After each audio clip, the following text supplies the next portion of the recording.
siwang ng mga pinto nyo dahil pumapasok ang ipis, mga insekto, or kung ano-ano man ang pumapasok dyan. Pati na rin lumalabas ang lamig na nanggagaling sa aircon. Kung pinoproblema mo pa rin yan hanggang ngayon, huwag ka mag-alala dahil may solusyon na dyan.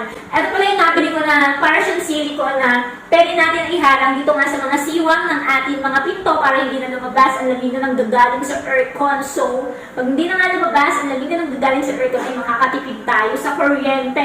Huy! Madali nga lang itong gamitin guys. So, try natin, okay? Ganito lang guys, ipasok lang natin siya here.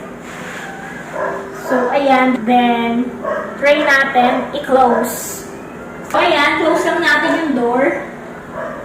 Look at this. As you can see, wala na nga siyang siwang. So, hindi na nga makakapasok dito ang mga ipis, eklabush.